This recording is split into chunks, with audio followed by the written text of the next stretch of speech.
ایک اور سوال ہے، بعض لوگ کہتے ہیں جب قرآن پاک سمجھ میں نہیں آتا تو پھر بغیر سمجھے طوطے کی طرح رٹ لگانے کا کیا فائدہ؟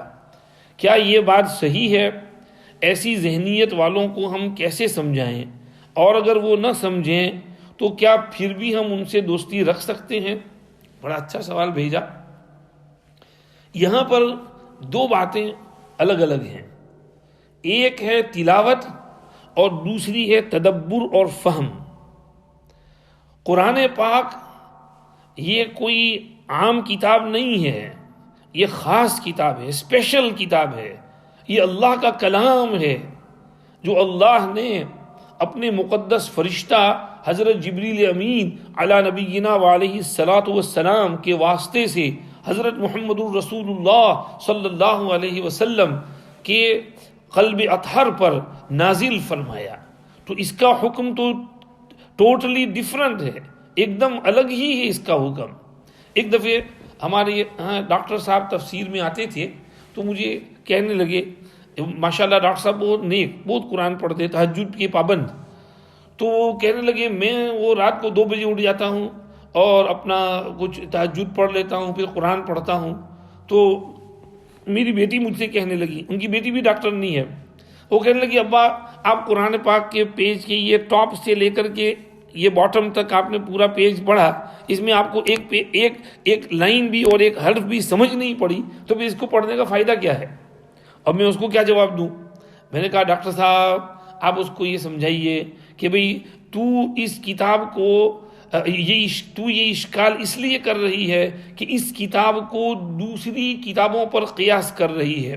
مثلا یہ شیلف پر اور کتابیں ہیں، تو آپ تو ڈاکٹر ہیں لیکن ان کتب میں کوئی انجینئرنگ کی کتاب ہو یا کوئی کمپیوٹر کے ہارڈ ڈرائیو اور اس کے متعلق کوئی کتاب ہو یا کوئی اور دوسرے فن کی ہو جو آپ کا فن نہیں ہے، تو آپ کہیں گے بھئی اس کو پڑھنے سے کیا فائدہ، مجھے یہ کچھ سمجھ تو پڑتی نہیں کہ یہ سب ٹیکنیکل باتیں کیا لکھی ہیں۔ تو کہیں گے کہ بھئی بولے وہ انگلش میں ہے، ہماری زبان میں ہے، لیکن ہم اس کو نہیں سمجھتے تو پڑھنے کا فائدہ نہیں۔ تو اس لیے تم نے یہ سمجھا کہ قرآن بھی اس بک کی طرح سے ہے، حالانکہ یہ قرآن تو اسپیشل بک ہے، یہ تو اللہ کا کلام ہے، اور اس کو بغیر سمجھے پڑھیں تو بھی اس میں فائدہ ہے۔ وہ امام احمد والا خواب تو آپ کو معلوم ہی ہے۔ اور پھر ہم یہ دیکھتے ہیں کہ پوری امت، تمام سلف صالحین اس کو پڑھتے چلے آئے ہیں۔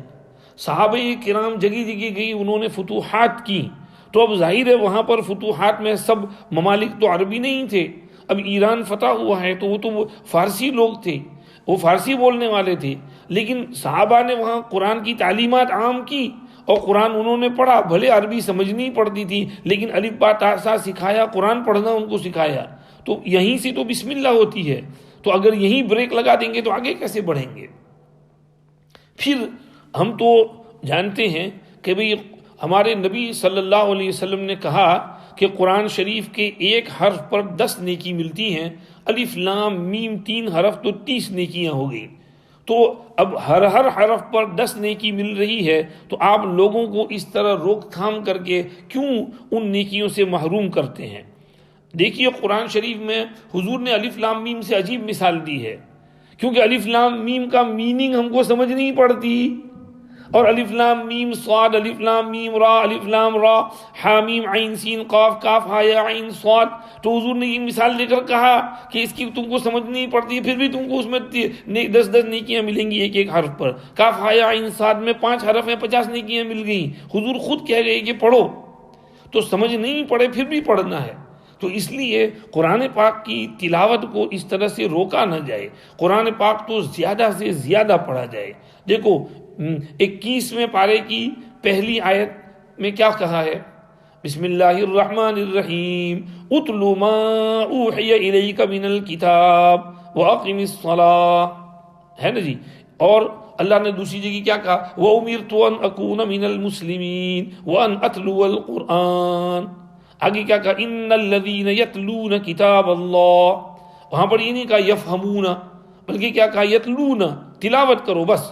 تو تلاوت، اور دیکھو جو لوگ عربی جانتے ہیں نا وہ بھی ہر وقت سمجھ کر تھوڑی پڑھتے ہیں، کیونکہ ہم انسان ہیں، ہمارا ذہن کہیں اور ہوتا ہے، تو بعض مرتبہ ہم قرآن پڑھتے ہیں، بس پڑھتے جا لیتے ہیں، دماغ کہیں اور ہوتا ہے لیکن قرآن پڑھے جا رہے ہیں، تو پھر بھی اس تلاوت پر ثواب ملے جا رہا ہے۔ صحابہ تابعین سب تلاوت کرتے تھے، اور تلاوت میں تو بڑا فائدہ ہے، بڑی برکت ہے۔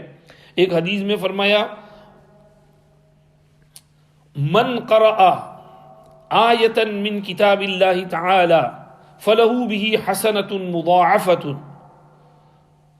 من استمع الى آیۃ من کتاب اللہ تعالی فلہ بہ حسنۃ مضاعفۃ ومن تلاها كانت له نورا یوم القیامہ۔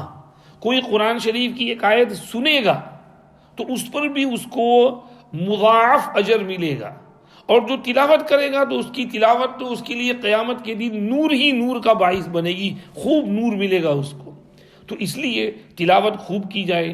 دیکھو سلف صالحین کتنا پڑھتے تھے، آپ اٹھا کے دیکھ لو۔ عثمان غنی رضی اللہ عنہ ایک ایک رکعت میں پورا قرآن پڑھ جاتے تھے۔ امام ابو حنیفہ رحمۃ اللہ علیہ عشاء کے وضو سے فجر کی نماز پڑھتے تھے، ایک ایک رکعت میں پورا قرآن پڑھ جاتے تھے۔ اسی طرح امام شافعی رحمۃ اللہ علیہ رمضان میں کتنا قرآن پڑھتے تھے، دن کا ایک ختم، رات کا ایک ختم، 60 سے اوپر ختم کرتے تھے۔ تو یہ تلاوت ہے، اس کا تو بڑا فائدہ ہے۔ اور ہمارے قریب زمانے میں حضرت شیخ رحمۃ اللہ علیہ، حضرت مولانا صدیق احمد صاحب باندوی رحمۃ اللہ علیہ بعض مرتبہ سفر کرتے تو ایک ایک سفر میں کئی کئی پارے پڑ جاتے۔ حضرت شیخ رحمۃ اللہ علیہ کا ایک دفعہ کہیں سہارنپور سے سفر ہوا، دور کا، عموماً سفر کرتے نہیں تھے، حضرت بہت گھبراتے تھے سفر سے، لیکن کہیں تبلیغ جماعت کے سلسلے میں حضرت کا دور کا سفر ہوا، حضرت نے گاڑی میں بیٹھتے ہی قرآن شریف پڑھنا شروع کر دیا، اور وہاں پہنچتے پہنچتے 35-36 پارے حضرت نے تلاوت کر لیے۔ تو یہ ہمارے اکابر تلاوت کرتے تھے۔ حضرت شاہ عطاء اللہ بخاری رحمۃ اللہ علیہ قرآن بڑا اچھا پڑھتے تھے، بہت اچھے انداز میں پڑھتے تھے، اور بیان شروع کرتے تو کتنی دیر تک تو ان کا قرآن ہی چلتا رہتا۔ ایک مرتبہ کشمیر کے علاقے میں کہیں گئے ہوئے تھے کسی پروگرام کے سلسلے میں، تو رات حضرت کا جہاں قیام تھا، فجر ہوئی، فجر پڑھی، اس کے بعد حضرت کو لوگ دیکھے تو کہیں نکل گئی حضرت، تو حضرت کی جو میزبان تھے وہ ڈھونڈنے کے لیے نکلے، تو حضرت تو اس طرف کہیں جنگل کی طرف چلے گئے تھے، اور قرآن کی آواز آ رہی تھی۔ جب اس آواز کی طرف یہ گئے تو وہاں کیا دیکھتے ہیں کہ شاہ جی ایک چٹان پہ بیٹھ کے تلاوت میں مست ہیں، اور پورے اس جنگل میں ان کی آواز کی صدائے بازگشت گھوم رہی ہے، اور زور زور سے موج میں، مزے میں، تلاوت میں مست ہیں۔ اور کیا دیکھا، وہ جنگلی جانور، سانپ اور یہ شیر وغیرہ، یہ سمجھیے کہ ادھر آ کر کے جمع ہیں اور حضرت کی تلاوت سن رہے ہیں، اور یہ تو ایک دم چونک گئے دیکھ کر۔ جب حضرت نے اپنے تلاوت سے فارغ ہوئے تو وہ سب بھاگے اور اپنی اپنی جگہ چلے گئے، اور حضرت اس پہاڑی پر سے اتر کر نیچے اپنے مستقر پر آ گئے۔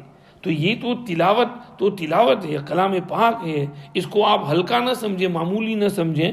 جو لوگ ایسی باتیں کرتے ہیں اور نعوذ باللہ کہتے ہیں طوطے کی طرح رٹ لگانا، یہ بے ادبی ہے، گستاخی ہے، ایسا لفظ قرآن کے بارے میں نہیں بولنا چاہیے، یہ بالکل غلط چیز ہے۔ ایسی ذہنیت ختم کی جائے۔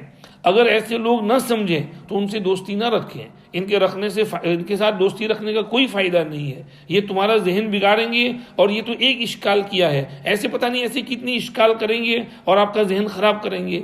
اس کو قرآن نے کہا ہے نا، من شر الوسواس الخناس من الجنۃ والناس، کہ یہ وسوسہ ڈالنے والا آنکھوں سے چھپا ہوا ہے، وہ تو شیطان ہے، اور ایک لوگوں میں سے سامنے نظر آتا ہے، یہ وہ تمہارا برا دوست ہے جو تمہارے دل میں ایسے وسوسے ڈالتا ہے، یہ من الجنۃ والناس میں شامل ہے۔ تو اس لیے ایسے لوگوں کے ساتھ دوستی نہ رکھی جائے اور احتیاط کیا جائے۔ اللہ پاک ہمیں ہمارے دین کی صحیح سمجھ عطا فرمائے۔